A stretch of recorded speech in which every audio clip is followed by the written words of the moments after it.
بسم اللہ الرحمن الرحیم۔ معزز خواتین حضرات، السلام علیکم ورحمۃ اللہ وبرکاتہ۔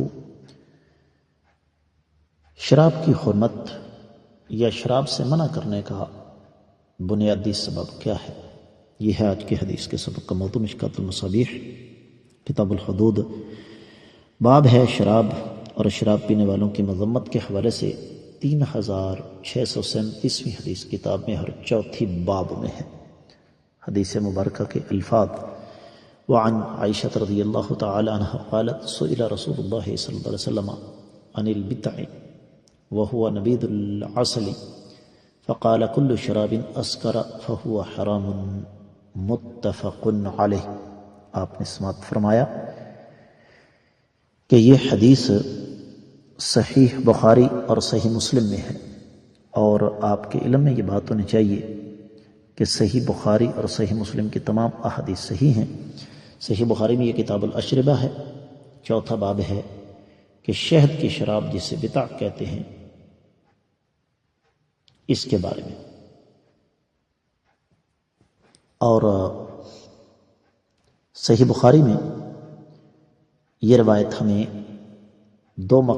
تین مقامات پر ملے گی: 242، 5585 اور 5586۔ صحیح مسلم میں 2 جگہ 2511 اور 5211 اور 12۔ سنن ترمذی میں 1863 اور 66۔ سنن ابی داؤد میں 3682 اور 87۔ سنن نسائی میں یہ روایت ہمیں 5 مقامات پر ملتی ہے: 5596، 97، 95، 85۔ اور سنن ابن ماجہ میں یہ روایت 3386 ہے۔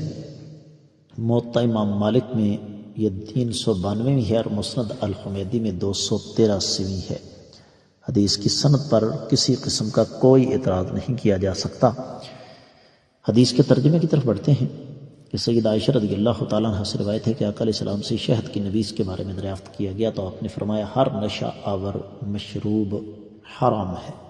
بالکل روز روشن کی طرح ایک بات واضح ہو گئی کہ شراب کی حرمت کی وجہ نشہ ہے، اور کوئی بھی چیز اگر وہ نشہ کرتی ہے تو وہ ہر لحاظ سے حرام ہے، چاہے وہ شراب ہو یا کچھ اور ہو۔ میں امید کرتا ہوں کہ یہ حدیث بھی آپ کو اچھی طرح سمجھ آ گئی ہوگی۔ اس کے ساتھ ہی آج کے حدیث کے سبق سے بھی اجازت چاہوں گا۔ السلام علیکم ورحمۃ اللہ وبرکاتہ۔